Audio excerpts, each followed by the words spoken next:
next thing I know, there's a gun, a loaded gun, stuck in my face. Whoa! Holy crap, you know? And I was said,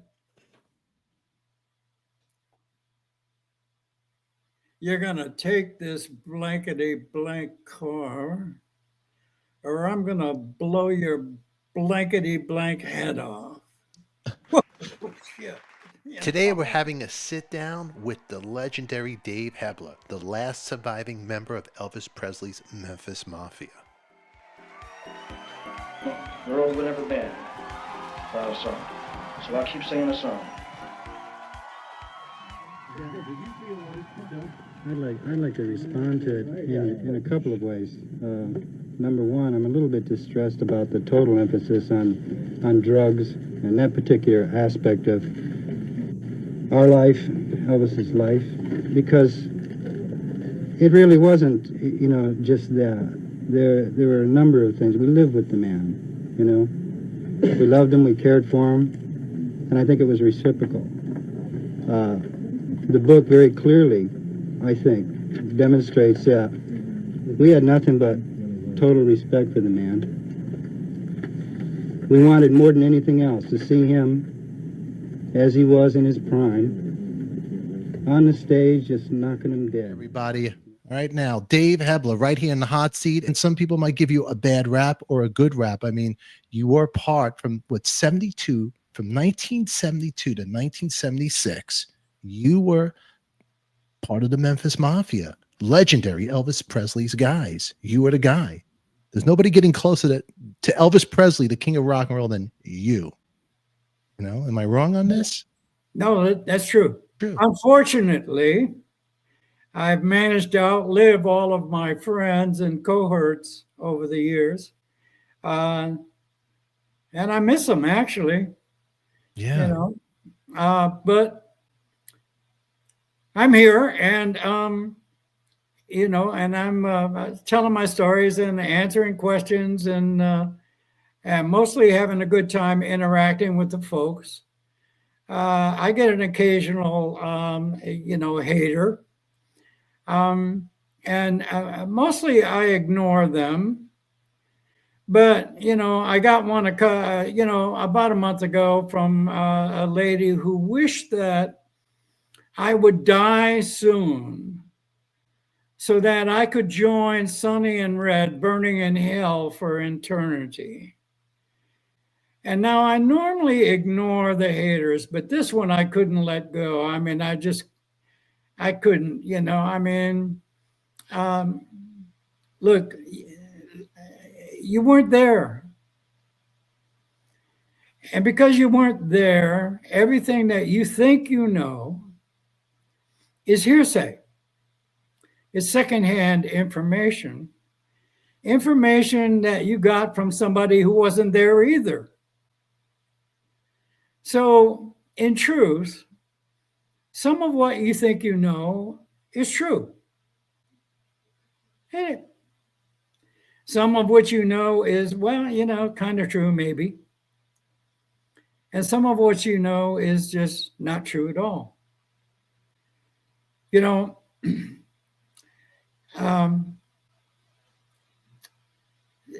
So the problem with that is that when I answer, I'm not really trying to change your mind. I don't care what you think. What you think and what you feel is your business, and it's none of mine. And I don't want to go there. Being part of the Elvis story and the history, good or bad, you're a part of it. You were there. And like you started out in the beginning, there's people that have good things to say, people have bad things to say, and you can't convince these people. And I'm not, anybody watching this, I'm not trying to defend or disrespect. I'm just, everybody has two sides of the story, and everybody that's watching this, I just got to be really clear. And you might think I'm sticking up for Dave. It's like, this is actually the first time that me and David are really speaking with each other. You got to listen to both sides of the story. And unfortunately, some are not here anymore.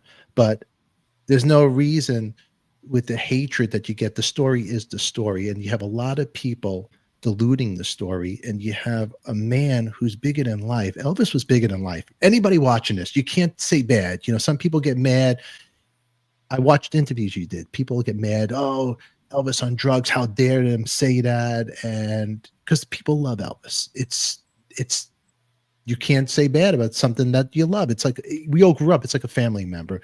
But the truth of the truth is Elvis had his own issues. And then you, Red and Sonny, were there trying to help him. But you said it best in that historic clip, which I'll play right here. Loved him so much. Why couldn't you protect him? Of course, protecting. How do you protect a man from himself? Yeah, it's I tell folks, you know, it's a hard thing to hear something negative about somebody that you love. You don't want to hear that crap. You don't want to hear it at all. Well, I understand that fully. I don't, I don't appreciate that.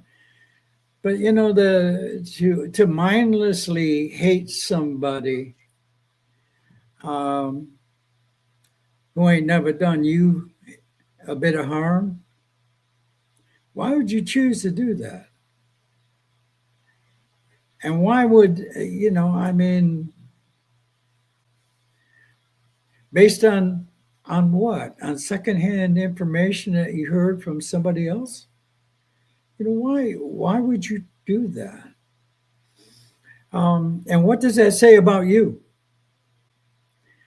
I've gotten threats like you would not believe, over the years. And I don't mind that so much coming from me. I'm a man. I'm a grown man. I say something coming out of my mouth. I'm responsible for that, me. But don't be going after my 12-year-old daughter. Why would anybody, choose to go after, a child who had nothing to do with any of all of this? Why would you do that? Number one. Number two, you better not do it in my presence. I won't tolerate that at all.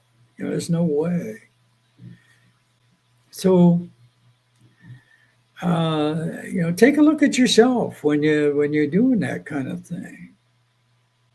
And stop it. It's awful, Dave. It's awful when you say you have a 12-year-old daughter. No, I did then. You did. You did then. You did then. I was going to say right now you have a 12-year-old daughter. You're like me. I have a 9-year-old. I mean, what's in our coffee these days? No, but I totally get it, man. They go after the kids, and that's a line. You got a 9-year-old daughter. She's totally innocent. Innocent for anything I say or do. She has nothing to do with what I do. So I totally relate to that. You bet. I totally get it. The book, and you have it on your website. So everybody watching, Dave has a website. I'm going to put a link right above here. Make sure you click on that. It'll pop up there. Click there. Check out Dave's website, and you could order his new book. But the old book, which I feel like you were a little taken advantage of, and everybody who doesn't remember the 70s, back in the day, we had the Star, we had the Inquirer. This is even before Current Affair, the TV show. I call it, because I'm Jewish, I call it the Yenta show, the gossip. Everybody loves drama, and people feed off of the negative and the drama, and drama sells. And that's what that book definitely sold, which you make no money on this book. But if everybody, I just want to put a point here for everybody watching. If you look at the cover and what it reads here, for everybody here, the dark other side of the brightest star in the world. It's pretty intriguing. Elvis, what happened? It should be music playing over here. 3 of his closest companions tell a shocking, bizarre story. Red West, Sonny West, Dave Hebler. As told to, here's the catch, everybody, as told to Steve Dunleavy. Now, everybody, when you, I'm just to address this for people watching, when you tell a story, what happened to your neighbor next door or a relative, and you tell somebody else, the story gets watered down. The version, it gets switched around. It's not the exact story. That's just life. People exaggerate, change it around. And that's what happened, I feel, in this book, which is a lot of it. And if I'm saying anything wrong, Dave, interrupt me. Just interrupt me anytime. But the book, for an outsider who doesn't know the inside, it's intriguing. It's a great read, especially when you're sitting on the toilet or whatever you're doing. It's gossip. For back then, this was the closest. Oh my God. The book was written while Elvis was still around, and it was released right before he passed. So the fans out there, they get real crazy about it. Some say, oh, this contributed to Elvis's passing, maybe. But no, Elvis wasn't a well man, as we all know. He had health problems. He had other problems. But this book was written by his closest companions right here, Red, Sonny, and Dave right here. And Dave, there's no more Memphis Mafia guys to defend Memphis Mafia. You're the last of the Mohicans, correct? Are you the last of the tribe? Yeah, I'm the last. You're the last one. So this book, when you did it, and at the time when you were doing this, you didn't know what you were really getting involved with. You didn't know what type of devils that were going to, After the book came out, that was the first time that Red and Sonny I actually saw the final product. And we hated it because it was so distorted. They took, here's a real story of the book, if you got a minute, you don't mind. Red and Sonny and I sat in a hotel room in Hollywood, California, for 30 days. 30 days. And all day long, we told stories that were recorded. And 95% of those stories were fun stories about the good times, the fun things that we had, the tricks that we played on each other, all the crazy stuff that all the fans, used to do. Just good stuff. It was, and just a minor little part of all of that was, of course, the drug issues and the problems with that, and how Red and Sonny and I really, truly believe that if Elvis continued down the path with those drugs, it would kill him. And we love the man. And wouldn't you, let me put you in that situation. Let's say you're a parent and you got a son that you realize one day that your son has a drug problem, a big drug problem. Wouldn't you do everything in your power to try to help him? Wouldn't you? Absolutely. Of course you would. But you would finally, at some point in time, you would realize you cannot protect somebody from themselves. You cannot do that. You can't. Well, that was our situation. We were looking at somebody that we loved, that we cared for.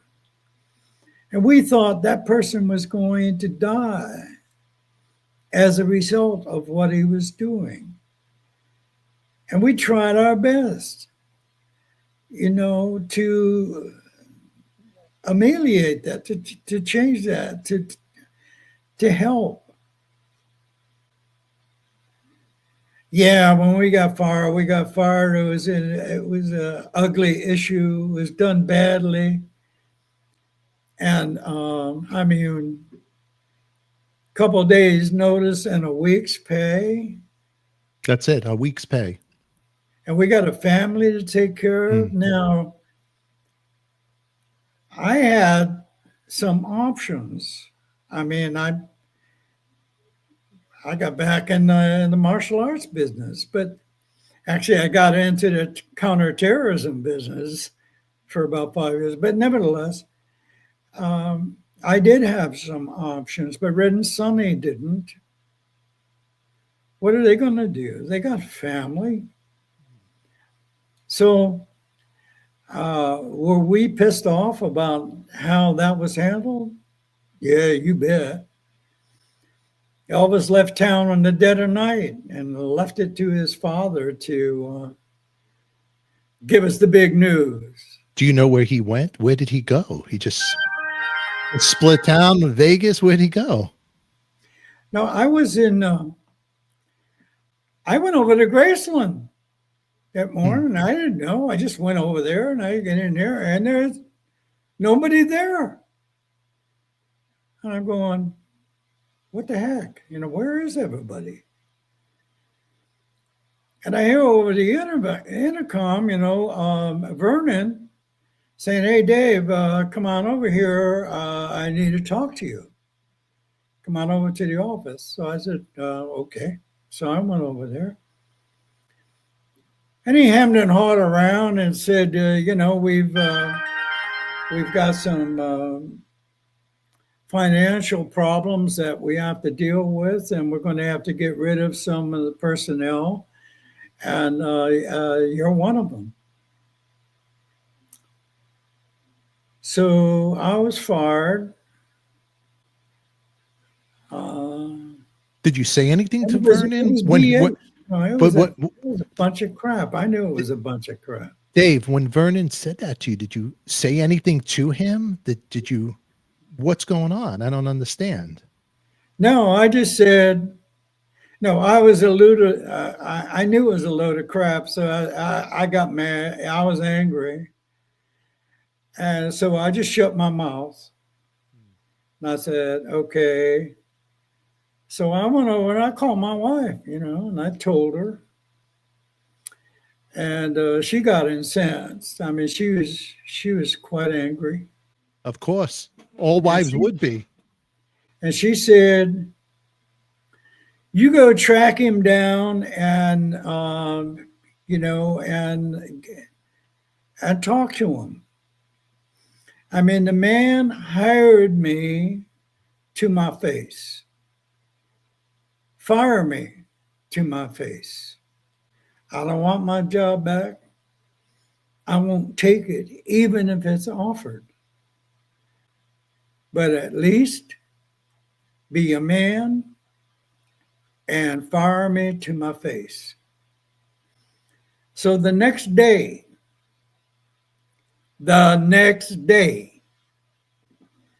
I was in Las Vegas. I borrowed a car from the security guys at the hotel. I drove over to the compound where Elias Ganem had his home. Went through security, went to the house, walked in the house, and I'm carrying a gun. I was licensed to carry a gun, but I had the gun. And I walked in, and everybody in there just had a heart attack, thinking, evil just walked into the door. So I just said, no, I'm not here to cause anybody any problems. I don't want to harm anybody. I just want Elvis to look me in my face and fire me to my face. That's all. And I'm not even going to yell about it. I'm not going to do anything, any harm to anybody. So Elvis was upstairs in his coma, come to find out. And I waited around, I don't know, about half hour, 45 minutes or something like that. And Gannon came home. And he like to have a heart attack when he saw me. And I explained to him the same thing. I'm not here to harm anybody. And he said, well, David, he's not going to talk to you. He said, but I'll pass the word on. And I said, okay. I knew he was lying, So I said, okay, I made my point. And I left. And that was the end of that thing right there. 1976, right? That is now. You're talking. We're in 1976 at this point, correct? 1976, yeah. And that was it. The last. What was the last time when you did see Elvis? Was it the last? Did he act weird? Did he like kind of knew he was going to get? Did you feel like maybe something's weird? There's a separation with Elvis and me. I can't figure it out. Was it any of that around the camp? Or no? Oh, I don't know. I wasn't. I wasn't ready to harm anybody. I don't really operate like that. No. What I'm saying is before you got fired, okay, weeks before you got fired, the last time you guys were with Elvis, Sonny, Red, did you guys feel any separation? Like, hey, is Elvis acting a little weird to us? Is he a little distant? No, I did. You did. Like I said earlier, I had been betrayed by somebody. So Elvis was distant. He really didn't want me around right near him. Like we would go on, on the road, and I wouldn't be in the car with him. I would be in the other car, that kind of thing. Yeah. So I felt kind of alienated, but I didn't know what. I knew I haven't done anything to deserve that. Not in my mind, I didn't. I know I didn't. I just tried to do my job the best I knew how to do. And I was pretty successful at doing it. I did a good job. My conscience is clear. Okay. Let me put it that way. Yeah. So that's it. Maybe someday I'll tell that story in full. When the time is right, when you feel comfortable and you're ready for it, Well, a lot of people are encouraging me to doing it, but I'm resisting because I don't think it'll just cause a lot of negativity, cause a lot of hatred, and I've already dealt with 50 years of hatred. I don't really want to have to deal with any more. No, I don't blame you. It's so crazy. Here you are. Your job was to protect Elvis. That was your job. You were there to protect him. Yeah. And then protecting him makes you turn out to be a bad guy for you, Sonny and Red. The aftermath of this, and I want to go backwards, but I just want to go about the aftermath. And if you can't hear me, just let me know. I have a soft voice, so I'll speak loud. So if I'm speaking loud, I'm not yelling at you, Dave, okay? Just to let you know. The aftermath of the Memphis Mafia. It's sad. These guys, you, Sonny, Red, you guys, protected this man. You lived for this man, basically. But then in the aftermath, I was watching some videos how, Sonny passed away, and then there was like a GoFundMe for him, and he had no money. The whole story is a sad ending for everybody, and even for Elvis and Lisa Marie and her son. It's just the whole dynasty, the Presley dynasty. It's a very sad ending. And Yeah. You disagree with me on that? No, you're right. I couldn't add to that because you said it perfectly. We are talking to Dave Hebler, the original Memphis Mafia. The Last of the Mohicans. If you want to catch this episode right now unedited, become a member right here on YouTube or join us on Patreon. In the meantime, I'll be releasing more clips of my conversation with Dave, so make sure you subscribe and hit that notifications tab so you don't miss that. Click right here on your screen for our next episode and make sure you post us a comment down below. We want to hear from you. Until then, who loves you, baby? We do. Thanks for watching.